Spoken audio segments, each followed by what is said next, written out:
शिवसेना संपवण्यात आमदार आदित्य ठाकरेंचा मोठा वाटा असल्याचा गंभीर आरोप शिवसेना नेते दीपक केसरकर यांनी केला।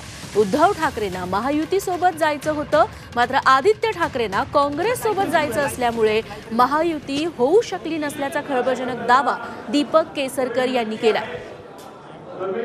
दीपक केसरकरांसोबत याच संदर्भात सविस्तर बातचीत केली आहे आमचे प्रतिनिधी कपिल राऊत यांनी।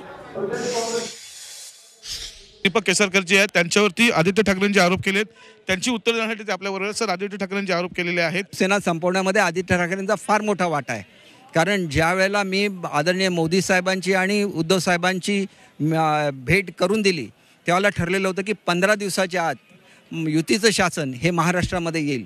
आल्यानंतर ते म्हणाले की मला अधिकचा वेळ पाहिजे, तसं मी कळवलं मोदी साहेबांच्या त्यांना कळवलं, तशी निरोप दिला। त्याच्यानंतर ज्यावेळेला मी त्यांच्याशी बोलायचो त्यावेळेला ते मला म्हणायचे की जरा थांबा, आदित्य समोर आहे, आदित्य गेल्यानंतर आपण भरूया। ह्याचा अर्थ स्पष्ट आहे की काँग्रेसबरोबर आघाडी करण्याची आयडिया ही आदित्य ठाकरे यांचीच होती आणि त्यांनी आपला पक्षस्वा संपवला, शिवसेना संपवली, आपल्या वडिलांचं जे एवढं मोठं नाव होतं ते संपवलं, आजोबांचं नाव संपवलं। कारण जाऊन राहुल गांधीला मिठी मारतात जे स्वातंत्र्यवीर सावरकरांच्याबद्दल बोलतात, त्यांना कुठली नीती आहे ही?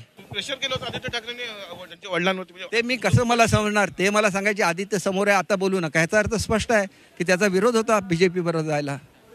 शिवसेना संपवली आदित्य ठाकरे ते तुम्ही आरोप केले। हो, संपवली, वस्तुस्थिती आहे ना। तुम्ही का गेला काँग्रेस बरोबर? तुम्ही का प्रेशर आणलं उद्धव साहेबांवर? उद्धव साहेब तर ह्याच मताचे होते की आपण भाजप बरोबर गेलं पाहिजे। आदित्य जबाबदार आहे असं माझं स्पष्ट मत आहे। आरोप केलेला आहे केसरकरांनी का शिवसेनेला संपवण्याचं काम आदित्य ठाकरेंनी केलेलं आहे, काँग्रेस बरोबर जायचं काम ही आदित्यने केलं होतं। त्याच्या वडील उद्धव ठाकरेंना प्रेशराईज करून ते काँग्रेस बरोबर गेलं।